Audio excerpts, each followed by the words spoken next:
On this edition of The Fifth Estate, a murder in Surrey, British Columbia has sparked a diplomatic crisis between Canada and India.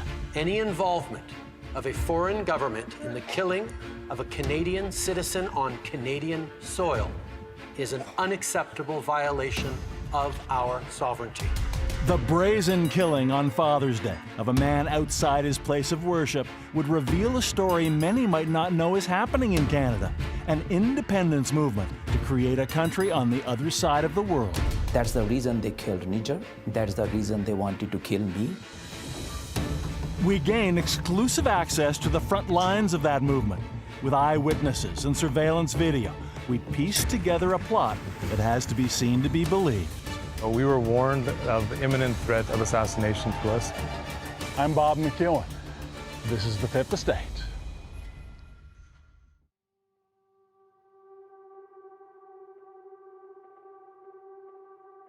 We were playing in the field when it happened, and we hear the sound of crackers. But then we saw those two guys running. We started running towards where the sound was coming from. Both same height, and they were wearing black apparels, and they were masked. I told Malki to, it's just to chase them. Bhupinder ji ਤੇ ਫਿਰ ਇਹ ਆਪਣੇ ਜਿੱਥੇ ਗੁਰੂ ਘਰ ਵੱਲ ਚੱਲ ਗਏ ਇਹਨਾਂ ਵੇਖਿਆ ਜਾ ਕੇ ਉੱਧਰ ਪਿੱਕੇ ਵਾਲੇ ਚੱਲ ਗਏ ਮੈਂ ਉਹਨਾਂ ਪਿੱਛੇ ਜਿੱਜੇ ਮੁੰਡੇ ਮਗਰ ਚੱਲ ਗਿਆ ਉਹਨਾਂ ਦੇ ਮਤਲਬ ਕਿ ਉਹਨਾਂ ਦਾ ਜਿਵੇਂ ਭਾਰੇ ਸਰੀਰ ਦੇ ਕਾਫੀ ਇੱਕ ਤੇ ਕਾਫੀ ਭਾਰਾ ਸਰੀਰ ਦਾ ਕੋ ਜਿਵੇਂ ਉਹ ਕੋ ਭੱਜਿਆ ਨਹੀਂ ਜਾਂਦਾ ਸਾਹ ਚੜਿਆ ਸੀ ਉਹਨੂੰ ਤੇ ਮਾਸਕ ਪਾਏ ਉਹਨਾਂ ਦੇ ਵੇਖਣ ਅੱਖਾਂ ਉਹ ਇੰਡੀਅਨ ਲੱਗਦੇ ਸੀ ਮਤਲਬ ਕਿ ਕਾਫੀ ਭੱਜ ਕੇ ਦੂਰ ਗਏ ਉਹਨਾਂ ਉੱਥੇ ਗੱਡੀ ਜਾ ਕੇ ਬਹਿ ਗਏ ਉੱਥੇ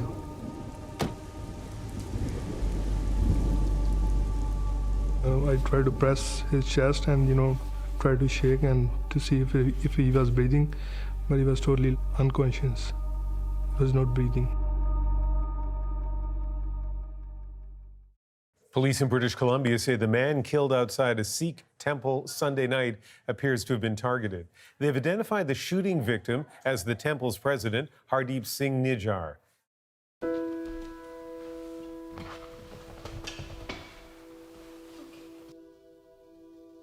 So that day in the morning, it being Father's Day, we had gotten him a gift, a pair of jeans, because he usually goes through them really quickly, because he just loves wearing jeans in general.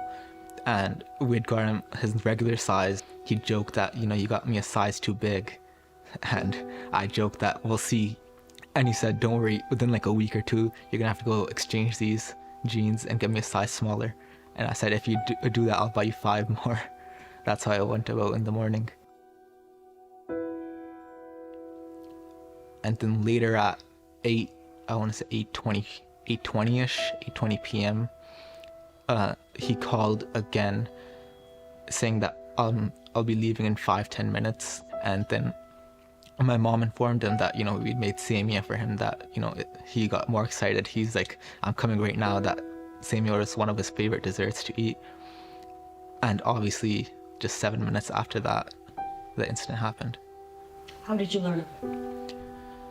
Around 8:40 p.m., a family friend called and he said, your dad's been shot. And my first sense was, I just gave him a call. First ring, didn't pick up. Gave him another ring, didn't pick up again.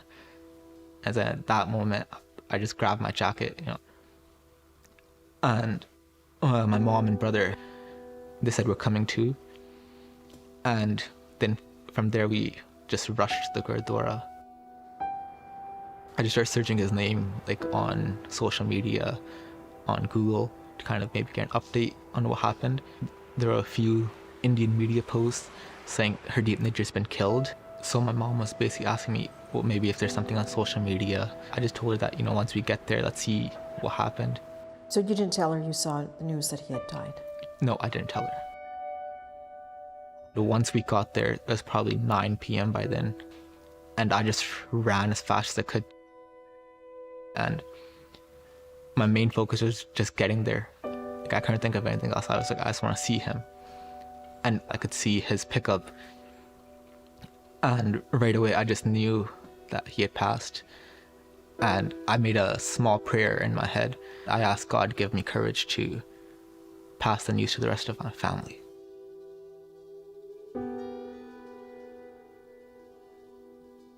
News coming in this Monday morning, Khalistani terrorist has been shot dead in Canada.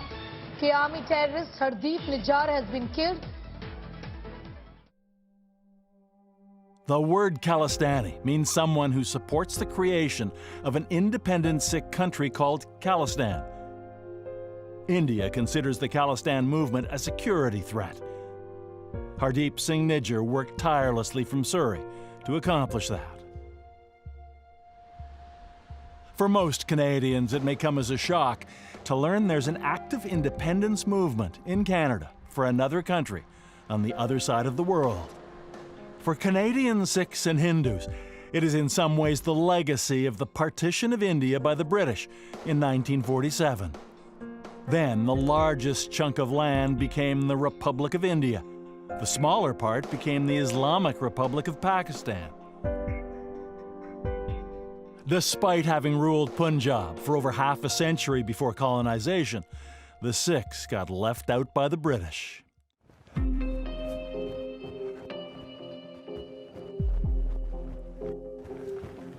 Dan Stanton was a senior Canadian intelligence officer for 30 years. During that time, he investigated extremism, including within the Sikh community. He said it was an issue in Canada in the 1980s, but has long since died out. Stanton retired from CSIS 4 years ago. Who is Hardeep Singh Nijjar? He was a Canadian. He was an activist, and he did promote the idea of Khalistan. I have my doubts that he was a terrorist. The Indian government has a proven track record of, in many ways, wanting to denigrate the Sikh community in Canada. What's the truth about Sikh extremism? There's new evidence that the Indian government has embarked on a campaign to give Sikhs a bad name. There are even some conservative MPs who are beginning to wonder if Ottawa is being misled by New Delhi. And so they'll often create this illusion that there's all these Sikh terrorists in Canada going around. So I'm skeptical about the assertions that he was a terrorist. We asked the Indian High Commission in Ottawa to let us know what the evidence is that Nijjar was a terrorist, but they never responded to us. This is video that the mainstream Indian media use in their reporting about Nijjar, identifying him as the person shooting the firearms here, claiming he ran a terrorist training camp in BC. But the person in this video seems to bear no resemblance to Nijjar. So we investigated. People in Surrey who should know have confirmed the man in this video is not Hardeep Singh Nijjar. In fact, through friends and family, we were able to confirm his identity. But for his safety, we're not releasing his name. Where's the line between free speech and fomenting dissent? People have to actually do things to support terrorism. It could be, providing money, funds, things like that. And so it's like a checklist. And if the individual isn't going through that checklist, so to speak, they remain an activist. One method the Indian government uses to conduct its propaganda campaign inside this country is this. It distributes a mountain of Indian newspapers, free and unsolicited, to a number of Sikh businesses.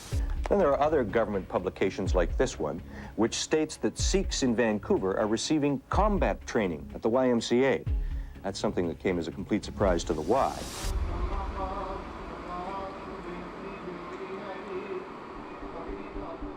Another Canadian accused of terrorism by the Indian government is Gurpatwant Singh Panun. We are going to balkanize India! This was a non-binding referendum organized by Panun in Surrey, BC in September 2023. He's a dual Canadian and American citizen, known widely for two things: holding referendums around the world so local Sikh communities can vote on whether to carve out an independent country from a part of India, which they want to call Khalistan. He also posts videos online, making inflammatory statements seemingly designed to enrage the Indian government. And with Guru's blessings, and challenging Indian Prime Minister, Hindu terrorist Modi. And enrage India's government he has. As you will see, that would lead to a global murder plot investigated by policing agencies in 4 different countries. But first, something else would happen to grab international headlines. Just weeks after that referendum in Surrey, Prime Minister Justin Trudeau makes a stunning announcement in the House of Commons. Over the past number of weeks, Canadian security agencies have been actively pursuing credible allegations of a potential link between agents of the government of India and the killing of a Canadian citizen, Hardeep Singh Nijjar. Any involvement of a foreign government in the killing of a Canadian citizen on Canadian soil is an unacceptable violation of our sovereignty. Let's talk about the other big story of the day. After the Canadian Prime Minister Justin Trudeau made baseless claims of India's involvement in Khalistani terrorist Hardeep Singh Nijjar's murder, the government of India calls Justin Trudeau's claims of a murder-for-hire plot absurd. It took days of official silence, but finally, a statement from India's foreign minister. We told the Canadians that this is not the government of India's policy. But the Indian media have been relentless, taunting the Prime Minister to show evidence of a Canadian hit list, questioning whether any real proof exists. In Ottawa, opposition leader Pierre Poilievre joins in the chorus. I think the Prime Minister needs to come clean with all the facts. We need to know all of the evidence possible so that Canadians can make judgments on that. Do you think Canadians will ever see the hard evidence implicating potential agents of the Indian government? No. But finally, after 2 months from south of the border, evidence shows up. American authorities were quietly working to thwart an alleged murder-for-hire plot on U.S. soil linked to the Indian government. Court documents are unsealed in New York, detailing an Indian plot to kill an unnamed Sikh lawyer, a dual citizen of Canada and the U.S.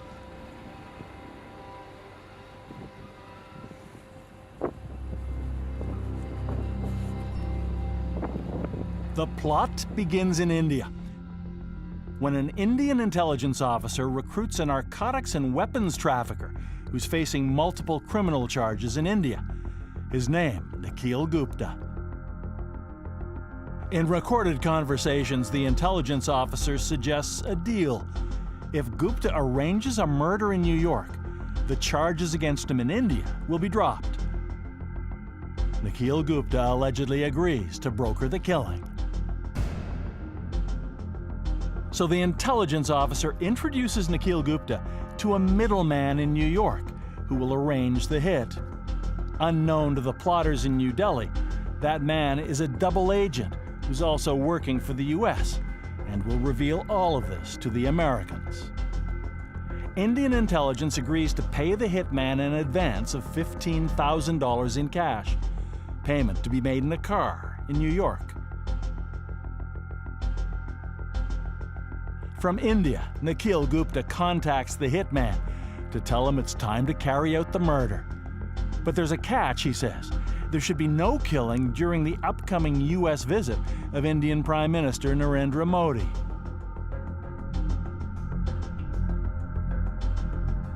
Now the plan is about to go into high gear. Nikhil Gupta video calls the hitman to tell him that there is a big target in Canada. 2 days later, Gupta confirms, we will be needing one good team in Canada also. 4 days after that, on Father's Day 2023, Hardeep Singh Nijjar is gunned down in Surrey, BC. A few hours later, the Indian intelligence officer sends Gupta a video clip showing Nijjar's bloodied body slumped in his Dodge Ram truck. I'd strongly suggest that the folks who carried out the assassination took the pictures and sent proof home. Now it's time for the hit on the New York lawyer.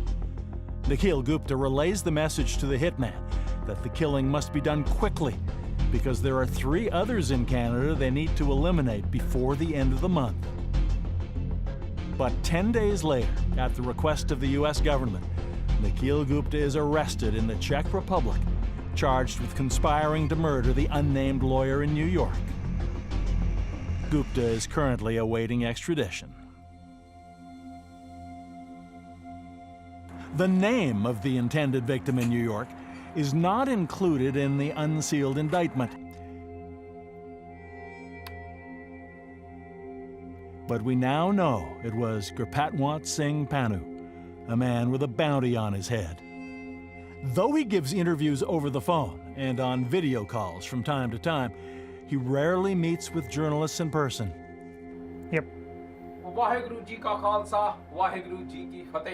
Pannu's notoriety comes from angry videos he posts on social media denouncing the Indian government. Violence begets violence. Is Modi government ready to face the consequences?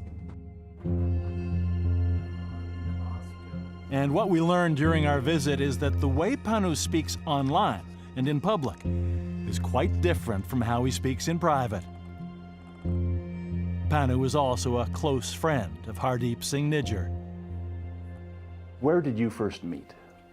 I met Hardeep Singh Nijjar in Surrey, and that was, I think it was 2008. And at that time, we were running a campaign that 1984 anti-Sikh violence wasn't riots. We wanted the world and the global community to recognize this as a genocide. The 66-year-old Prime Minister was the victim of gunmen identified as Sikh extremists.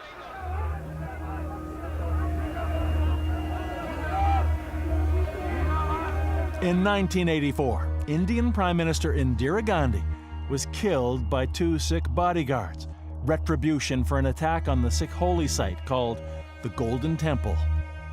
The main targets of the attacks were members of the Sikh community. Angry Hindu mobs attacked and pillaged stores and burned buses. Soon, violence against Sikhs erupted across India, killing 3,000 according to the Indian government. Sikhs say it was really many more than that, and the killings were state-sponsored. Genocide, they called it.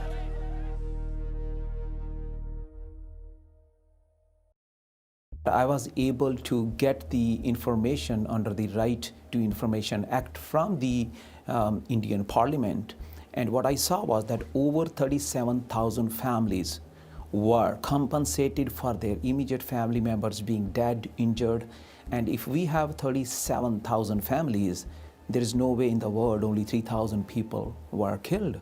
Can you tell us where and when you were when you learned about his death?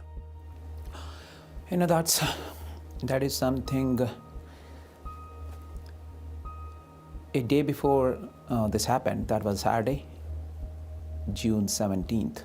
That's when I spoke to him, and he told me that the Canadian intelligence agencies have approached him just a day before that, and they warned him that his life is in danger.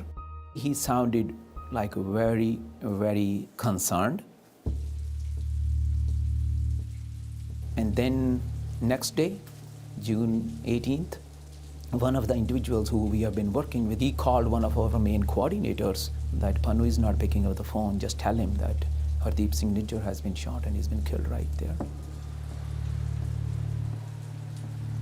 You say that he told you ultimately that there had been threats. Yes. In retrospect, when you think about it now, is there anything you could have done to take precautions that might have prohibited that? I think it's a good question, Bob, but I'm not the right person to talk about this one. You should be talking to the Canadian agency, that you are going to an individual, emphasizing over and over and giving them a piece of paper that, you know, this is a warning that your life is in danger. Could they have done something more? Or should they do something even now? Means what can we do? What can we do?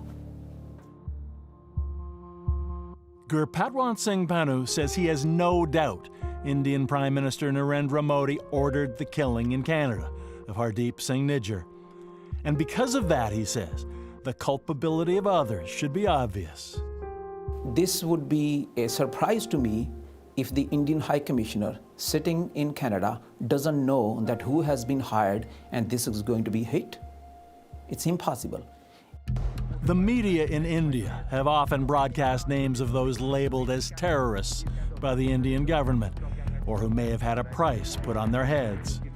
In the latest, National Investigation Agency has issued rewards and named at least 43 individuals. 20 lakh is the total reward being announced. NIA declares a cash reward of 10 lakh rupees on Hardeep Nijjar. When you have put up a bounty on Nijjar's head, when you have put up a bounty on my head, stating let's go to Canada, let's go to US and locate them and then give us the information, where else I'm going to point the fingers? Panu clearly takes a plot to murder him very seriously. On any given day, he's accompanied by several armed guards, all former law enforcement or military.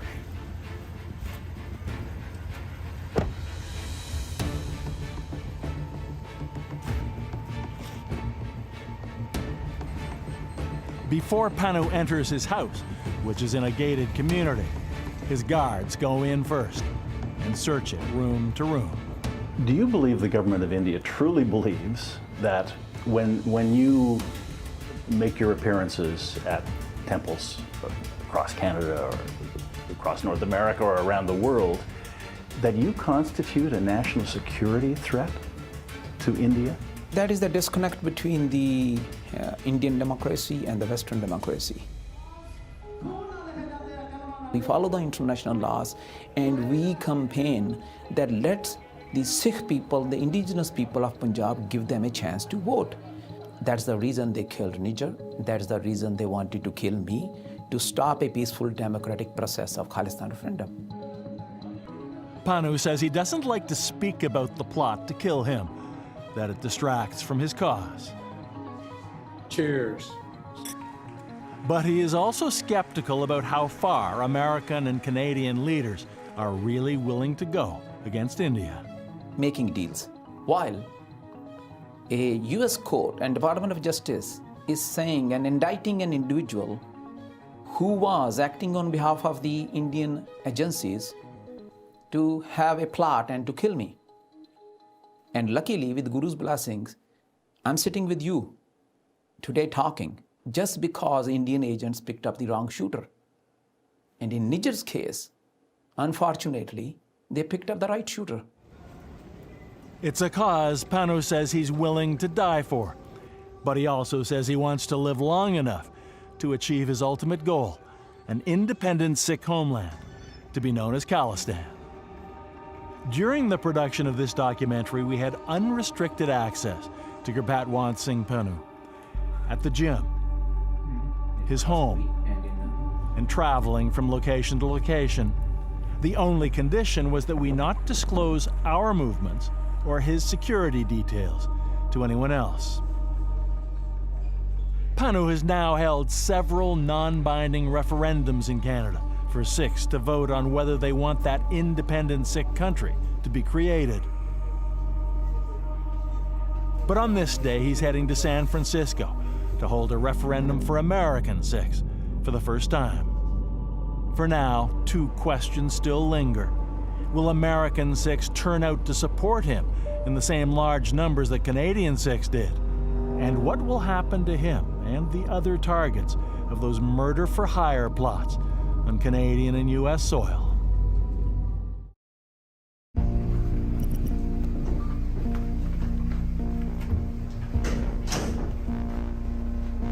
It's the first time a referendum for Sikhs is being held in the US. The Indian government and many political analysts quoted by the media say that most Sikhs don't want an independent country for themselves.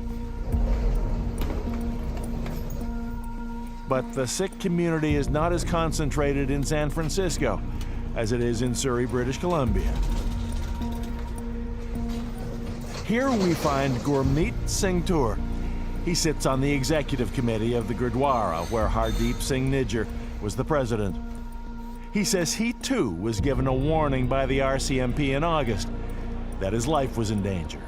ਇਹ ਜਿਹੜਾ Khalistan referendum ਆ ਇਹਨੇ ਦੁਨੀਆ ਦੇ ਵਿੱਚ ਅੱਜ ਸਿੱਧ ਕਰ ਦਿੱਤਾ ਜਿਹੜਾ ਕਿ ਇੰਡੀਆ ਦਾ ਫੇਕ ਡੈਮੋਕ੍ਰੇਸੀ ਜਿਹੜਾ ਫੇਕ ਮੀਡੀਆ ਜਾਂ ਫੇਕ ਡੈਮੋਕ੍ਰੇਸੀ ਕਹਿ ਰਹੀ ਸੀ ਕਿ ਇਹ ਮੁੱਠੀ ਭਰ ਲੋਕ ਆ ਕਿ ਖਾਲਿਸਤਾਨ ਦੀ ਗੱਲ ਕਰਦੇ ਆ ਪਰ ਅੱਜ ਤੁਸੀਂ ਦੇਖੋ ਅੱਜ ਹਜ਼ਾਰਾਂ ਲੱਖਾਂ ਲੋਕ ਮਤਲਬ ਕਿ ਇਸ ਖਾਲਿਸਤਾਨ ਦੀ ਗੱਲ ਕਰਨ ਦੇ ਵਾਸਤੇ ਇੱਥੇ ਵੀ ਆਇਆ How much space do you want?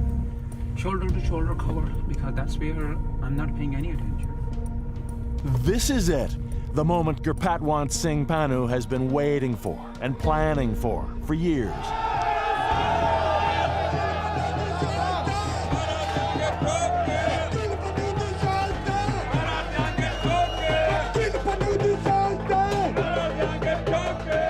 To finally see the level of support American Sikhs will give him in his quest for an independent state. And the crowd doesn't disappoint. Tens of thousands show up, so many that not everyone is able to vote before the polling station closes. ਤੁਹਾਡੇ ਸਾਹਮਣੇ ਖੜੇ ਆ ਐਦ ਲੈਣੇ ਆ ਪੰਜਾਬ ਆਜ਼ਾਦ ਕਰਾਵਾਂਗੇ ਸ਼ਰੀਕ ਮੌਤ ਤੋਂ ਨਹੀਂ ਡਰੀਦਾ ਖਾਲਿਸਤਾਨ ਜਿੰਦਾਬਾਦ ਖਾਲਿਸਤਾਨ ਜਿੰਦਾਬਾਦ ਖਾਲਿਸਤਾਨ ਜਿੰਦਾਬਾਦ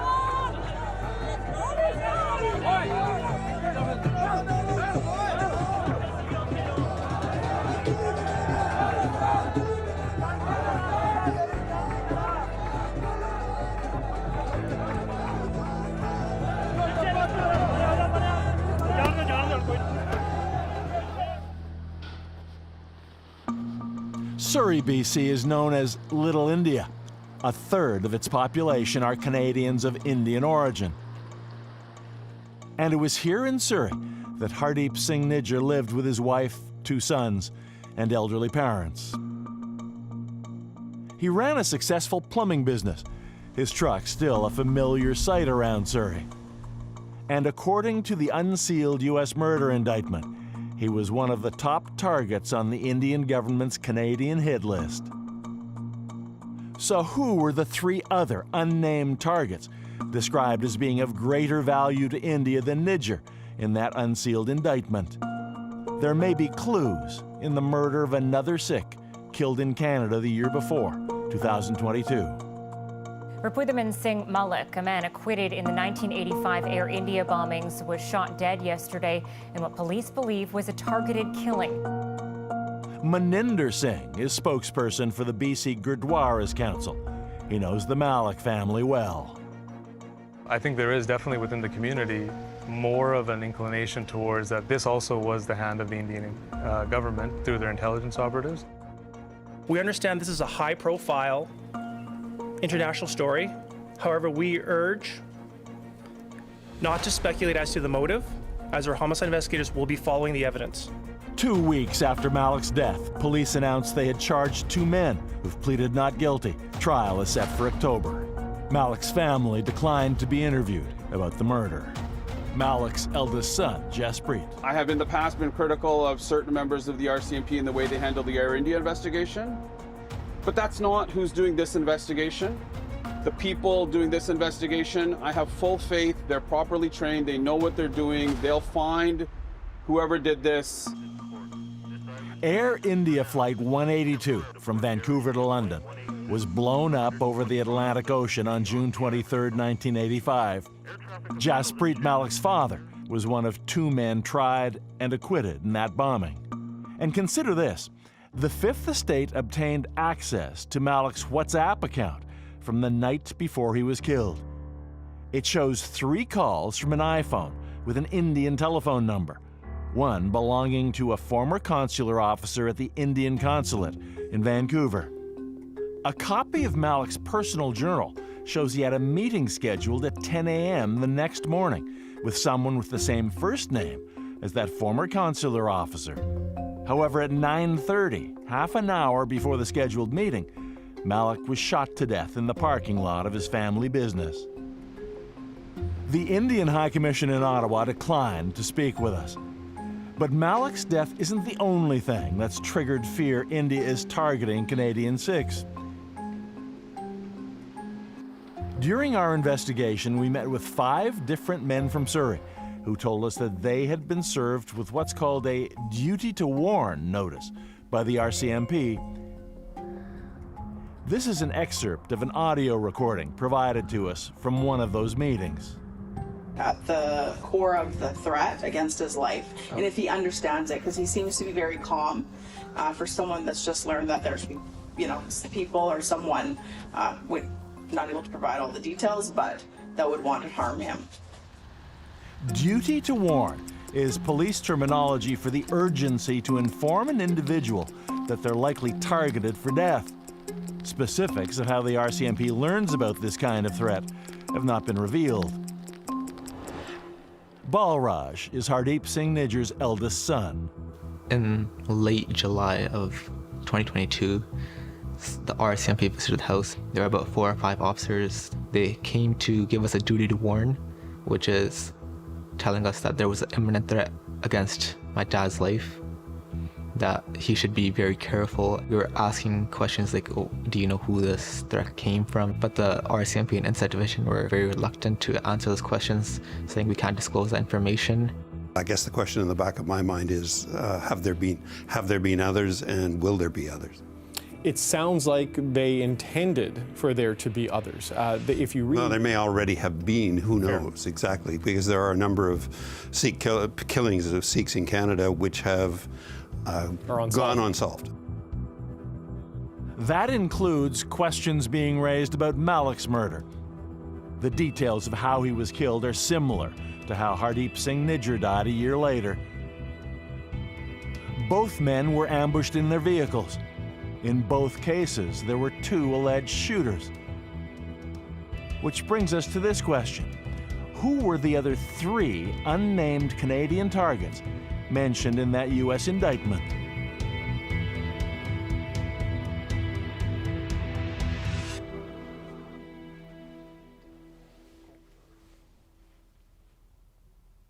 How many times have you received a duty to warn from the RCMP? I've received 1 duty to warn in July 2022. That warning came immediately after Rapudaman Singh Malik was shot to death. In many of our minds, we were actually a world away from that violence, from those human rights abuses, that extrajudicial murder that was happening for, 15, 20 years in Punjab. So with Hardeep's assassination, it actually made us realize that we're not out of that zone of influence or India's reach. We're very much within it. Maninder Singh is a staunch supporter of an independent Khalistan and one of Nijjar's best friends. Unlike other targets like Nijar and Panun, Maninder was born and raised in Canada, which may make him more relatable for Canadian-born Sikhs than the others are. And it seems those from the community may tend to listen to him. So much so, in fact, that on the night Hardeep Singh Nijjar was killed, Maninder was able to control a highly emotional crowd. A pretty large crowd of a few thousand people gathered within 30 to 45 minutes. I spoke there for about 10 minutes, letting everyone know this is how we take this as a people, and for everyone to basically, in that moment, keep the peace. Maninder Singh says there was no one else he was closer to than Nijjar. It was a relationship that was built not only on friendship, but also on a movement where we felt like we were soldiers in this movement for our people, for getting them justice, for getting them sovereignty. And I think for 15 or 17 years, it almost feels like you were in a bunker with someone. And every moment of existence was tied together.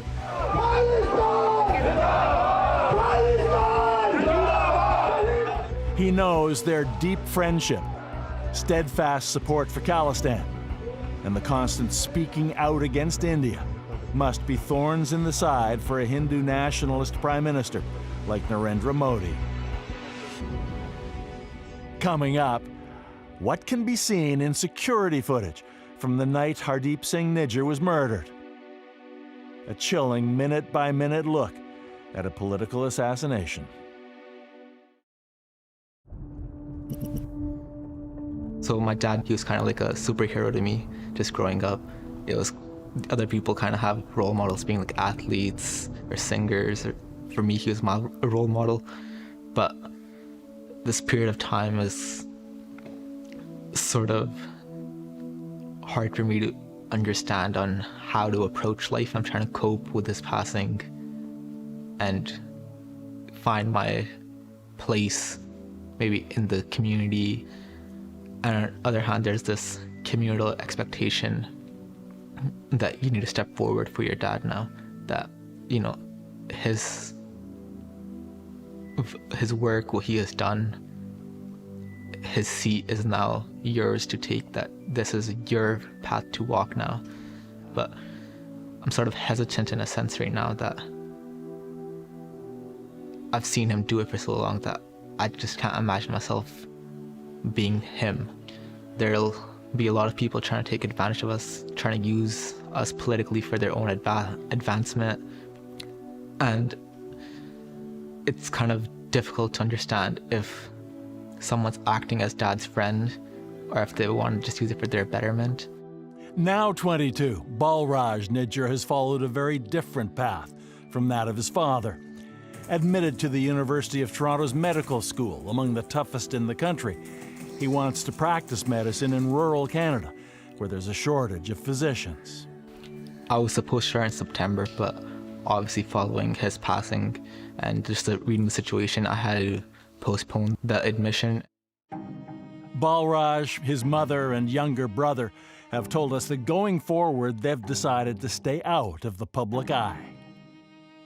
I think if they haven't been able to find a true path to move the investigation forward over the course of the last couple of months, they're not going to find it now.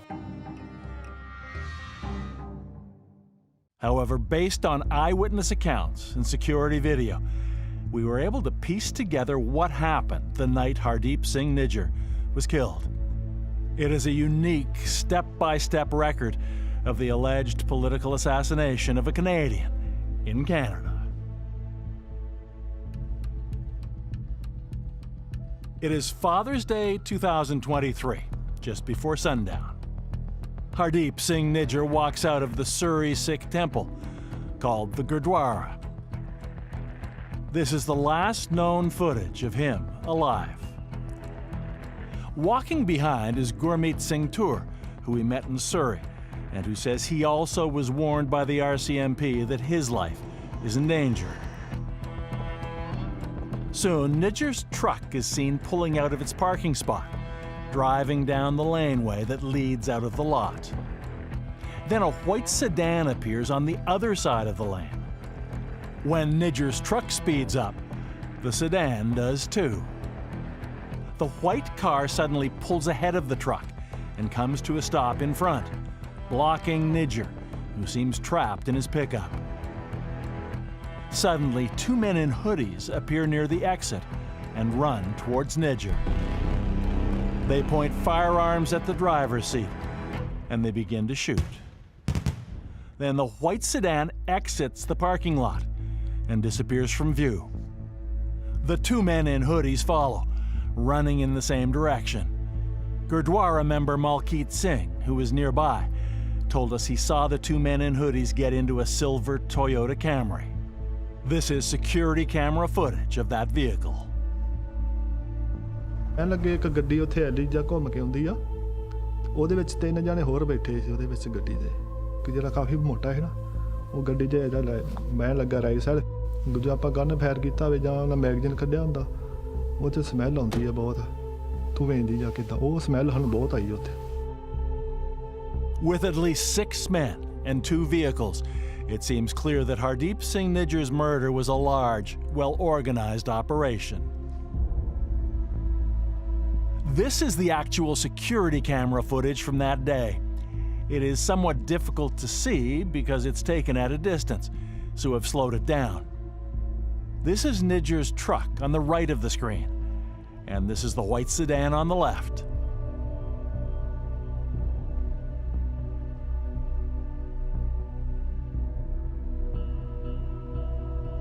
You can barely see them, but these are the two killers running towards Nijjar's truck. It's at this moment that the shooting begins. And the white sedan pulls away. The two men are running in the same direction. At this point, Hardeep Singh Nijjar is either dead or dying.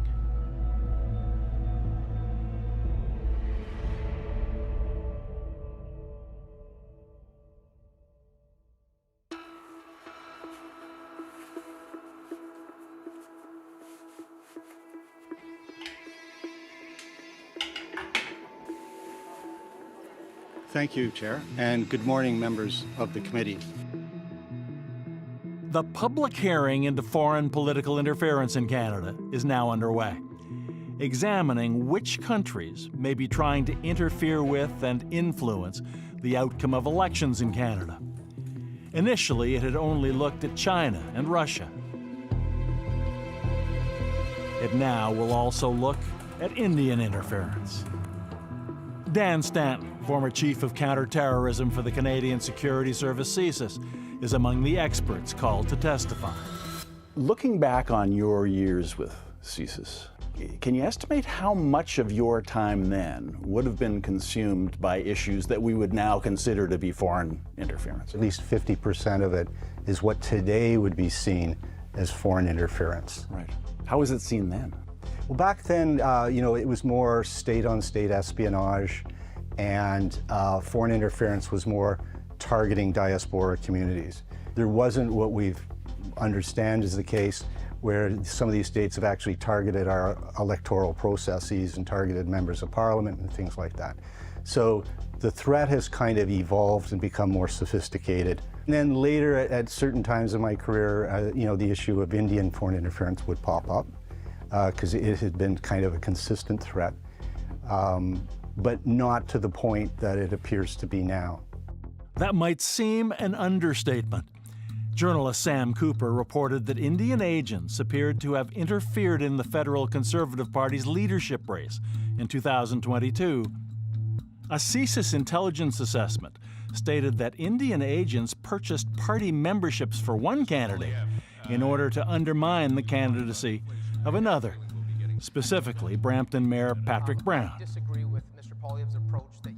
Mr. Brown, you're up. How did you respond on a gut level when you saw that? In some ways, I wasn't surprised because my experience with foreign interference is that over time, they become more sophisticated and they become a little bolder.